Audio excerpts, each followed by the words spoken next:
About all things এর মধ্যে সকলকে স্বাগত। আজকের এই ভিডিওতে আমরা এএনএম জিএনএম এর ম্যাথের ক্লাস করব। আজকের এই ভিডিওতে আমরা শিখব কি সরল সুদ কষা। সরল সুদ কষা মানে কি এবং এটা কিভাবে আমাদের অ্যাপ্লাই করতে হয়, পরীক্ষাতে কেমন প্রশ্ন আসে বা এই বছর এসেছিল বা আগে আসবে, সমস্ত কিছু এই ভিডিওতে ডিটেলসে ডিসকাস করব। এই ভিডিও দেখার পরে সরল সুদ কষা থেকে যে কোনো এএনএম জেনে বলো চাকরি বলো না কেন কোথাও কোনো প্রবলেম হবে না। আমরা প্রত্যেকটা টাইপ কিন্তু সলভ করে দেখাবো, ঠিক আছে? চলো শুরু করা যাক আজকের ভিডিও। প্রথমত দেখো, এই যে সরল সুদ কষা যেটাকে সিম্পল ইন্টারেস্ট বলা হয়, আমরা জানি যে আই মানে হচ্ছে সুদ, P into R into T by 100, যেখানে পিটা আসল হয়, আরটা হয় সুদের হার, টিটা হয় সময় এবং 100টা হয় ফর্মুলার জন্য। আর সুদ আসল মানে সুদ আসল বলা হয়, ঠিক আছে? মানে সুদ প্লাস আসল। এবার দেখো কথা হচ্ছে যে যখন তুমি ব্যাংকে মানে দেখো কোনো একটা টাকা রাখছো, ঠিক আছে, কোনো এক জায়গাতে তুমি টাকা রাখছো ব্যাংকে, তো ব্যাংক কি বলছে যে ভাই ঠিক আছে তুমি যদি আমার কাছে কি করো যে 1000 টাকা রাখো। সাপোজ বলছে তুমি যদি 1000 টাকা রাখো এবং ওই 1000 টাকা রাখলে কিছুদিন পরে ধরো তুমি রাখলে এবং বলছো কি তুমি আমি টাকাটা স্যার 1 বছর রাখবো আপনার কাছে। কতদিন রাখবো? 1 ইয়ার পর্যন্ত আপনার ব্যাংকে রাখবো। এবং ব্যাংক বলছে ঠিক আছে তুমি রাখো, কোনো অসুবিধা নেই, তোমাকে এই টাকার উপর আমি 5% 1 বছরের সুদ দেবো। মানে 100 টাকাতে 5 টাকা আমি দেবো, 1000 টাকাতে 50 টাকা সুদ দেবো, তাই বলছে। তাহলে তখন কি বলছে, ঠিক আছে তাহলে তোমার এখন যেটা রাখছো, এই যে টাকাটা রাখছো এখন, সেটা তোমার আসল টাকা, তাই তো? কিন্তু পরবর্তীতে এই টাকার উপর আমি কি করবো, তোমাকে ধরো সাপোজ বলছে কি তোমাকে 10,000 টাকা দেবো। তাহলে এটা কি? এটা হচ্ছে সুদ প্লাস আসল, মানে তুমি সুদ পালে, ব্যাংক থেকে সুদ পেলে, এক্সট্রা টাকা পেলে, এবং আসল মানে দুটো মিক্স করে তোমাকে ব্যাংক থেকে লাস্ট এখানে সুদ আসল দিচ্ছে 100 টাকা। তার মানে আসলে কি বলছে যে যত পার্সেন্টই দেখ না কেন, যত দিনই দেখ না কেন, 1 বছরে কিন্তু 1050 টাকা হবে। আমি 10 টাকা রাখলাম, নর্মালি ধরে নিলাম যেটা হচ্ছে। তার মানে অ্যাকচুয়ালি তুমি কোনো টাকা রাখলে সেই ব্যাংক তোমাকে কোনো টাকার উপর এক্সট্রা যে টাকাটা দিচ্ছে সেটা হচ্ছে সুদ। আর টোটালে যদি দেওয়া হয় সুদ প্লাস আসল মানে সুদ আসল। এটা বুঝতে পেরেছো, তাই কি না? এবার দেখো এই জায়গায় যদি ব্যাংকে না রেখে কোনো চিট ফান্ডে রাখো, তাহলে কি হবে? টাকা তো লাস্টে জিরো হয়ে যাবে, মানে তুমি আর টাকা পাচ্ছ না ঘুরে। তেমন করে কোনো কোচিং এর ক্ষেত্রে যখন জয়েন করছো, আগে দেখো যে আসলে তাদের পড়ানোর স্টাইল কেমন, তুমি এখান থেকে কি এক্সট্রা পাচ্ছ, মানে সুদ হিসাবে তুমি কি পাচ্ছ। যদি ভালো কিছু পাও জয়েন করো, পড়াশোনা করো। যেমন আমাদের তরফ থেকে আমরা ফ্রি কোচিং দিচ্ছি, টোটালি ফ্রি পড়াচ্ছি। কি কি পাচ্ছ দেখে বুঝতেই পারছো যে কতটা কোয়ালিটিফুল কন্টেন্ট ডিজিটাল বোর্ডে তোমাদেরকে বুঝিয়ে পড়ানো হচ্ছে। এবার দেখো এটা হচ্ছে বেসিক জিনিস আমি বলে দিলাম।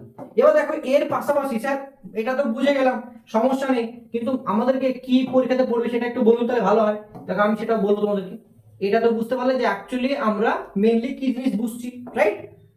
এবার আসি মেইন জিনিসে, এবার আসি আমাদের মেইন টপিকে। দেখো আমি বললাম যে P into R into T by 100, সেটা হচ্ছে তোমাদের ফর্মুলা, যেটাকে আমরা এটা হচ্ছে আমরা ফর্মুলা হিসেবে জানি যে আই ইকুয়াল টু কি হয়, P into R into T by 100। তার মানে এটাকে যদি একটা অঙ্ক করার চেষ্টা করি, আমরা যদি একটা অঙ্ক করার চেষ্টা করি তাহলে বুঝতে পারবো যে আসলে কিভাবে হয়। ধরো সাপোজ বলা হলো যে তোমাকে কি করা হয়েছে, যদি বলা হয় যে আসল তোমার কাছে কি রয়েছে, মানে আমি তোমাকে 5,000 টাকা দিলাম, ওকে, তোমাকে আর পার্সেন্ট সুদের হারটা ধরো 5% এবং টাইমটা দিলাম 2 বছর, তোমার কাছে রাখো টাকাটা। তখন বলছি আমি তাহলে সুদ কত টাকা পাবো, ব্যাংকে রেখেছি 100 টাকা, তাহলে সুদ কত পাবো? তাহলে সুদ কি হয়, ফর্মুলা কি, I equal to P into R into T by 100। এটা তো ফর্মুলা। পি কত, 5,000 টাকা, বসালাম এখানে 5,000, আর মানে কত 5%, টি মানে কত 2, পার্সেন্ট মানে পার্সেন্ট লিখবে না এখানে, 100 ফর্মুলার জন্য ওই পার্সেন্টের জন্য বসে। এখানে দুটো শূন্য কেটে গেল, কত হচ্ছে 5 দুগুণে 10 আর এখানে 50, তাহলে 10 ইন্টু 50 কত হবে, 500 টাকা। তাহলে এটা হচ্ছে তোমার সুদ। তাহলে এত টাকা যখন তুমি রাখলে 5% 2 বছরে তুমি 500 টাকা এক্সট্রা পাচ্ছ। তাহলে তুমি এখন যদি বলে যে সুদ আসলে কত পাবে, তাহলে 5,500 টাকা পাবে, মানে 5,500 টাকা। বোঝা গেছে কিনা? এটাই ব্যাপার। এবার কথা হচ্ছে যে এই যে সময়টা, এই টিটাকে কি ধরা হয়, সময়টাকে বছরে ক্যালকুলেট করা হয়, বছরে। কোনো কোনো অঙ্ক দেখবে কিন্তু মাসে দেবে। যদি বলে কি যে এই টাকাটাই হয়েছে, টিটা না থেকে 3 মাসের কথা বলেছে, কি বলেছে, 3 মাসের সুদ কত হবে, কি করে করবে? দেখো আমরা জানি যে অ্যাকচুয়ালি বছরে বের করতে হয়, 12 মাস মানে কত, 1 বছর, তাই তো? 12 মাস মানে তো 1 বছর হয়। তাহলে আমি 3 মাস বের করতে হলে তাহলে কত হবে, ওই 12টা নিচে চলে আসবে আর এখানে 3 দিয়ে গুণ করো, 3 দিয়ে কাটলে 3 4 12, তাহলে 1 এর 4 বছর। তোমাকে কি করতে হবে, এই 2 এর জায়গাতে 1 এর 4 বসাতে হবে। বোঝা গেছে? এইটা কিন্তু পরীক্ষাতে জিজ্ঞাসা করে, যেটা 2025 এ কিন্তু এসেছিল, এটা 2025 এর এই কনসেপ্টের উপর বেস করে কিন্তু এসেছিল, সেম 3 মাসের জন্য এসেছিল। ঠিক আছে, তৃতীয় মাসিক বা 3 মাসের উপর বলা থাকে। বোঝা গেছে? এটা হচ্ছে মেইন জিনিস, সরল সুদ কষার, এটাই মেইন জিনিস, এর উপর দিয়ে কোনো কিচ্ছু নেই। যদি বলি আমি যে এটা পরবর্তীতে আরো স্যার কি চেঞ্জেস হয় সেটা একটু বলুন। আরেকটা হয় যে স্ববৃদ্ধিমূল। স্ববৃদ্ধিমূল কি ফর্মুলা দেখো, যেটা বলছে কি যে আসলে মানে সুদে আসলে এত টাকা হচ্ছে, ওটার ফর্মুলা কি হয়ে থাকে, পি ইনটু 1 প্লাস বা minus R by 100 to the power N বা টি, এন দিতে পারো, এটা হচ্ছে এন দিলে, আর এটা হলে টোটালে স্ববৃদ্ধিমূল বলা হয়। কি বলা হয়? স্ববৃদ্ধিমূল। ঠিক আছে, এবার দেখো এখান থেকে যদি আমি পি টাকাটা বাদ দিই, মানে আসলটা বাদ দিই, তাহলে কি হবে, সুদ চলে আসবে। এখান থেকে যদি আমি পুরো টাকা থেকে যদি পি বাদ দিই, তাহলে কিন্তু আসলটা চলে আসবে, মানে সরি সুদটা চলে আসবে। এবার তাহলে হচ্ছে প্লাস মাইনাস কেন রেখেছি, প্লাস যদি বলে মানে যদি তোমার মানে সুদের হার যদি এটা কি হয়, বৃদ্ধি পায়, বৃদ্ধি পায় তাহলে কি হবে, প্লাস হবে এখানটাতে। আর যদি মাইনাস হয় তাহলে সুদের এটা হারটা হ্রাস পাচ্ছে, তখন এটা হবে। এই দুটো ফর্মুলা হয়, কি তোমাদের এই পরীক্ষাতে ফর্মুলা এটাতে আসে না, আসে কোনটা দিয়ে, আগেরটা দিয়ে, মানে এইটা দিয়ে তোমাদের পরীক্ষাতে প্রশ্ন আসে। এবার এর উপর বেস করে আমরা কি করব, 2-3টা প্রবলেম সলভ করব। ঠিক আছে, দেখো যেটা প্রবলেম আসতে পারে সেই আমরা টাইপ গুলো করব, এক একটা করে টাইপ 1 টাইপ 2 করে করব। কি করব, টাইপ 1 টাইপ 2 করে এরকম করে সলভ করব। টাইপ 1, ঠিক আছে, দেখো টাইপ 1 এ কি আছে, প্রথমত বলে দেবে যে যদি তোমার কাছে পি যদি থাকে, আসল যদি থাকে, ধরো 1000 টাকা, আর পার্সেন্ট হচ্ছে কত, 1.5% দিল ধরো একটু চালাকি করে, আর টাইমটা দিল 6 মাসের জন্য। কি দিল, 6 মাসের জন্য সুদ কত হবে বের করো। ঠিক আছে, কি করে করবো এটা দেখো, 6 মাসের জন্য কি করে করবো, তাহলে কি হবে, আই মানে কি সুদ, P into R into T by 100 হবে, তাই তো এটা। এবার দেখো 6 মাস মানে কি, আমরা জানি যে কোনোটাকে মাস থেকে বছর নিয়ে যেতে, 6 মাস মানে কি হাফ বছর, মানে 6 মাস মানে তো অর্ধেক বছর, 12 মাসে তো 1 বছর, তাই না? তো এটা কত হবে, 6 মাস মানে 1/2 বছর, এটাই টি হবে, তাই না? তাহলে কি হবে দেখো, এটা কত ছিল 1000 টাকা রাখলাম, আর এটা কত 1.5% ছিল রাখলাম, ইনটু 6 মাস মানে 1/2 বছর, আর এখানে কত 100। এবার অনেকে ভুল করবে, এই যে দশমিক ছিল, দশমিক তুলে দিলে নিচে আবার 10 পাওয়া যায়, কারণ দশমিকের পরে একটা সংখ্যা আছে তাই 10 নিচে আসবে, এটা ভুল করে অনেকে। এবার দেখো একটা শূন্য দুটো শূন্য কাটলো, আরেকটা শূন্য আরেকটা শূন্য কাটলো, পুরো বাদ, তাহলে 15 আর এর নিচে থাকছে 2, তাহলে কত হচ্ছে 15/2, মানে কত 7 দুগুণে 14, 7.5, তাহলে এত টাকা অ্যাকচুয়ালি কি হবে, আমাকে 6 মাসে এত টাকা সুদ দেবে, 1000 টাকার উপর 6 মাসে আমাকে এত টাকা সুদ দেওয়া হবে বা সুদ তুমি পাবে। ঠিক আছে, বুঝতে পেরেছো? আর একটা জিনিস হয়, এটা সরল সুদ, আর এটা হয় চক্রবৃদ্ধি সুদ, মানে প্রত্যেক বছর যেটা বাড়ে সেটা আসলই থাকে, কিন্তু ওটাতে আবার সুদে আসলে হয়ে যায়, যে আরো বেড়ে যায়, সেটা চক্রবৃদ্ধি বলে, ওটা তোমার পরীক্ষাতে আসে না। এটা হচ্ছে টাইপ 1। এবার দেখো টাইপ 2 কেমন আসতে পারে স্যার, টাইপ 2 একটু বলে যে টাইপ 2 কেমন আসতে পারে। দেখো টাইপ 2 বলে দিচ্ছি আমি, সোজা করলাম না বাঁকা করলাম জানি না। ঠিক আছে, দেখো টাইপ 2টা কেমন আসে, স্যার টাইপ 2টা কেমন আসে একটু বলে দিন। টাইপ 2 জিজ্ঞাসা করবে তোমার বই থেকেই আমি বলছি, যেটা তোমার পরীক্ষাতে আসে এবং আসতে পারে। ঠিক আছে, একটা প্রশ্ন এখানে দেওয়া আছে, এই প্রশ্নটা একটু আলাদা, তোমাদেরকে আমি দুটো প্রবলেম করাবো। ঠিক আছে, দেখো তোমাদের জন্য একটা টাস্ক, যদি এখানে পিটা 1000 টাকা না থেকে 10,000 টাকা হতো, ঠিক আছে 10,000 টাকা হতো, এবং আর এর মানটা যদি এটা এই না থেকে 5% হতো, আর টি এর এটা যদি মোটামুটি তোমার ধরো 1/4 হতো, তবে সুদ কত হতো সেটা তোমরা কিন্তু করে আমাকে কমেন্টে জানাবে, এটা তোমাদের কাজ, এটা হোমওয়ার্ক। ঠিক আছে, দ্বিতীয়ত দেখো টাইপ 2 কি বলছে, একটা প্রশ্নতে বলেছে যে বার্ষিক শতকরায় একই সরল সুদের হার 3 বছরে 500 টাকা, মানে কোনো মূলধন মানে বেড়ে গিয়ে সুদে আসলে কত হয়, 500 টাকা হয়। মানে কি বলেছে দেখো টাইপ 2, টাইপ 2 কি বলছে, যে কোনো টাকা মানে 3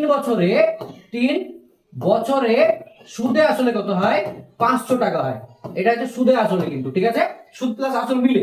আর এটা কি বলছে, যে 5 বছরে আবার 600 টাকা হয়, কি বলছে 5 বছরে কত টাকা হয়, 600 টাকা হয়। এবার এখান থেকে বলেছে যে আসল টাকা কত টাকা এবং তার সুদের হার বের করো। এটা কিন্তু একটু বড় প্রশ্ন, বোর্ডের জন্য, কিন্তু তোমাদের জন্য আসতে পারে। এটা কি করে করতে হয় শিখে নাও। প্রথমত সুদের আসল বলেছিল, এটা কি সুদ প্লাস আসল, তাই তো দুটোর ক্ষেত্রে সুদ যেহেতু মানে আসল যেহেতু সেম, তাহলে আসল বাদ, তাহলে সুদ হবে, তাহলে অ্যাকচুয়ালি এটা মাইনাস করব, মাইনাস করলে কি হবে দেখো 5 থেকে 3 বাদ, এটা উল্টো করে বাদ দিচ্ছি আমি, তাই কত 2 বছর হবে, তাই 2 বছরে কত টাকা সুদ দিচ্ছে 500 থেকে 600, এটা 500 ছিল কি, সরি 560 ছিল, আর এখানে ছিল 600, এটা 560 দেওয়া ছিল, 560 আর এটা 600, তাহলে কত হচ্ছে 40 টাকা, তাই তো 40 টাকা ধরে নাও। তাহলে 2 বছরে 40 টাকা, তাহলে 1 বছরে কত টাকা হবে 20 টাকা। এটা কি অ্যাকচুয়ালি, এটা তোমার সুদ, বুঝতে পারলে? কি তুমি যদি হিসাব করতে যাও ফর্মুলাতে পিআরটি বাই 100, তাহলে কি করতে তোমাকে, তাহলে একটা কাজ করতে হবে, পিআরটি 100 করতে গেলে যে কোনো একটার সঙ্গে কম্পেয়ার করতে হবে, 1 বছরে এটা বেরিয়েছে, তাহলে 3 বছরে কত বেরোবে, তাহলে 3 বছরের সুদ কত, 3 দিয়ে গুণ করবো, তাহলে 60 টাকা, তাহলে 60 টাকা অ্যাকচুয়ালি সুদ। কিন্তু আমরা দেখেছিলাম আগেরটাতে যে 3 বছরে অ্যাকচুয়ালি কত ছিল, সুদ আসলে 560 টাকা, তাহলে আসলে আসল কত হবে, তার মানে আসল কত হবে, সুদ আসল থেকে বাদ দিব, এই 560 থেকে 60 টাকা বাদ দিলে তো আসলটা পেয়ে যাবো, তাই না? তাহলে 560 মাইনাস 60 টাকা, তাহলে আসলে হচ্ছে কত টাকা, আসল হচ্ছে 500 টাকা আসল, এটা হচ্ছে আসল টাকা, বোঝা গেল? মানে আসল টাকা তুমি ব্যাংকে এটা দেখিয়েছিলে। এবার বলছে পার্সেন্টেজ বের করতে বলেছে, কি করে করবো, ফর্মুলা কি, সুদ তো জানি আমি 60 টাকা, পিআরটি বাই 100, এবার পি মানে কত 500 টাকা, আর মানে জানি না, ওটা বের করতে বলেছে, টি মানে কত 3 বছরে বের করেছি যেহেতু এটা 3, নিচে 100, হিসাব করো, দুটো শূন্য কাটলো, 5 দিয়ে কাটলো 5 বারং 60, 3 দিয়ে কাটো 3 4 12, মানে বুঝতে পারছো যে আর এর পার্সেন্টটা কত হবে 4%। তো এরকমও দিতে পারে, এটা গ্রুপ ডিতেও আসে, ঠিক আছে, এবং মনে হয় চাকরিতেও আসে, এবং এনএম জেনেও কিন্তু আসতে পারে এরকম প্রশ্ন। এটা হচ্ছে টাইপ 2, এবং বলেছে টাইপ 3 কেমন হতে পারে স্যার, ওটা বলেন একটু, টাইপ 3 কেমন হয়। দেখো টাইপ 3 গুলো আমি তোমাদের বই থেকেই করাবো, যেগুলো কিন্তু আসে অ্যাকচুয়ালি, ঠিক আছে। বলছে কোন মূলধন একটি নির্দিষ্ট সরল সুদের হারে 20 বছরের দ্বিগুণ হয়। কি বলেছে, যে কোনো একটা মূলধন আছে, এটা ধরো টাইপ 3, টাইপ 3, কোনো একটা মূলধন আছে যেটা, কোনো একটি মূলধন নির্দিষ্ট সরল সুদের হারে 20 বছরের দ্বিগুণ হয়, মানে মানে যেটা মূলধন ছিল, মানে আসল টাকা ছিল, ধরো ধরো পি টাকা ছিল, সেটা 20 বছরে কি হয়েছে, 20 বছরে দ্বিগুণ হয়ে গেছে, মানে দ্বিগুণ মানে কি 2p টাকা হয়ে গেছে, তার মানে এখন এটা তো বুঝতে পারছি না, এটা তোমার ক্লাস 10 এর বইয়ের অঙ্ক, ঠিক আছে, বুঝতে পারছো? তাহলে কোন পি টাকা যেটা ছিল 20 বছরে সেটা দ্বিগুণ হয়ে গেছে, মানে 2p টাকা হয়ে গেছে, আমি ধরে নিলাম এটা পি টাকা, ধরি পি টাকা, সেটা 2p টাকা হয়ে গেছে। এবার দেখো, মানে কোন টাকা বেড়ে যাওয়া মানে কি, তাহলে আসলে সুদ ছিল যেটা, মানে সুদ পেয়েছে, আসল থেকে বেড়ে গিয়ে সুদ হয়েছে, তাহলে এটা কি, এটা সুদ আসল, তার মানে তাহলে এখান থেকে যদি এটা সুদ আসল হয়, এটা যদি সুদ আসল হয়, তাহলে অ্যাকচুয়ালি সুদ কত পাবো, সুদ মানে কি 2p টাকা যদি সুদ আসল হয়, তাহলে টাকা থেকে যদি আমি আসলটা বাদ দিই p টাকা, তাহলে সুদ পাবো, তাহলে কত হবে, শুধুমাত্র p টাকা হবে। এটা হচ্ছে আমাদের কি পেলাম, সুদ পেলাম, বোঝা গেছে, সুদ পেয়ে গেছি। এবার ওরা বলেছে যে একই সরল সুদের হারে ওই মূলধন যদি 3 গুণ হবে কত বছরে, ওই একই সরল সুদের হারে, তার মানে সরল সুদ আমি জানি না, বের করবো এখান থেকে, ফর্মুলা কি জানি, ফর্মুলা জানি যে আসল মানে সুদ মানে কি p টাকা সুদ, আসল কত ছিল, এখানেও p টাকা ছিল আসল, আর আমি জানি না, বের করবো টি টা কত 20 বছর বলেছে, 20 বছর লিখলাম, নিচে 100 ফর্মুলা। দেখো এখান থেকে আমাকে সরল সুদের হারটা বের করতে হবে, তো পি পি কেটে গেল, 20 দিয়ে কাটলে 5 20 100, তাহলে 5টা এদিকে চলে আসবে, তাহলে আর এর মানটা কত হবে 5%, বোঝা গেল? দেখো আসলটা পেয়ে গেছি, আসল সুদের হারও পেয়ে গেছি, এবার বলছে ওই মূলধন কি হবে 3 গুণ হবে কত বছরে, ওই একই সরল সুদের হারে ওই মূলধন কত বছরে 3 গুণ হবে। এখন বলছে মূলধন যেটা ছিল p টাকা, এখন সেটা কি হয়ে গেছে 3p টাকা হয়ে গেছে, তাহলে এখান থেকে বুঝতে পারছি যে 3p 3p থেকে যদি p বাদ দিলে কি হবে 2p টাকা কি হবে, সুদ হবে এখন, তাই তো, এটা সুদ হবে এখন, রাইট?